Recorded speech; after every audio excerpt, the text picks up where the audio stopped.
Student, তো আজকে যে ম্যাথটা করাচ্ছি দেখো, এটা কেপির 2023 সালের কোশ্চেন। ঠিক আছে, কেপির 2023 সালের কোশ্চেন, সেখান থেকে তোমাকে এই ম্যাথটা করাচ্ছি। দেখো যে 40 নম্বর ম্যাথটা কি বলেছে দেখো, এ বি এর 3 গুণ ক্ষমতা সম্পন্ন এবং একটি কাজ এ বি এর 20 দিন আগে শেষ করে তারা একত্রে কাজটি করতে কত দিনে শেষ করতে পারবে। এই ম্যাথটার ক্ষেত্রে দেখো কি বলেছে,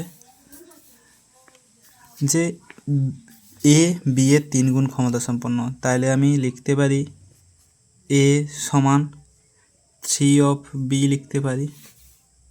তারপরে লাইনে কি বলেছে, যে একটা যেহেতু কর্মক্ষমতা থেকে তারপরে দেখো প্রশ্ন দেখো টাইম দিয়ে দিয়েছে, দিন সংখ্যা বলেছে, তাই আমি বা এফিসিয়েন্সিতে কনভার্ট করার নিয়ম হচ্ছে দেখো এর অনন্য ই অফ এ সমান 1/3 ই অফ বি, এফিসিয়েন্সিতে কনভার্ট করে নিলাম।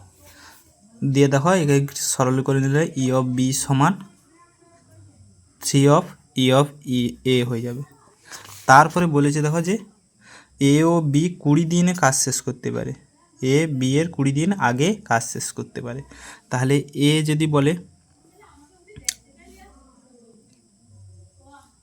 অর্থাৎ E of B minus E of A সমান কত হবে দেখো, বলছে 20 দিন আগে শেষ করতে পারে, তাই 20 দিন হয়ে গেল। দিয়ে এইখান থেকে দেখো ই অফ বির মান বসিয়ে দাও, তাহলে 3 অফ ই অফ এ হবে মাইনাস ই অফ এ সমান 20। দেখো ক্যালকুলেশান করলে হবে ই অফ এর মানটা বেরিয়ে যাবে, দেখো 2 অফ ই অফ এ হয়ে যাবে, আর ক্যালকুলেশান করলে মানটা বেরিয়ে যাবে 10। আর এই মানটা ঘুরিয়ে এখানে বসিয়ে দিলে দেখো ই অফ বি এর মানটা বেরিয়ে গেল কত, দেখো এখানে 10 আর এটা 30, তাহলে ই অফ বি এর মান 30। এবারে দুটো নলের কর্মক্ষমতা হয় এফিসিয়েন্সি বেরিয়ে গেল। এবারে কি করব দেখো,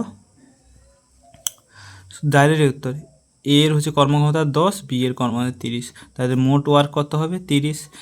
তাহলে দুজন কতদিনে করছে, এরা কয় মিনিট কাজ করছে, 3 ইউনিট, এ 1 ইউনিট কাজ করছে, এ 3 ইউনিট 1 ইউনিট, টোটাল ইউনিট কত 4, আর টোটাল কাজ কত বলেছে দেখো একত্রে কদিনে শেষ করতে পারবে, তাই টোটাল কাজ হচ্ছে 30 আর টোটাল ইউনিট হচ্ছে 4। কাটাকাটি করে নাও, তোমাদের অ্যান্সার হয়ে যাবে 2 দিয়ে 4 আর 15 দিয়ে 30, তারপরে কাটাকাটি করে 2 7 14, 1 পূর্ণ 1 2। ফাইনাল অ্যান্সার এইটা তোমার বইতে, ফাইনাল অ্যান্সার খুবই ইজি, বুঝতে পারলে খুবই তাড়াতাড়ি। এটা হচ্ছে তোমার কেপি প্রিলিমসের 2023-এর কোশ্চেন। এই টাইপের কোশ্চেন প্রায় এখন আসছে, একটু দেখতে পারো, তোমাদের ট্রেন্ড কোশ্চেন।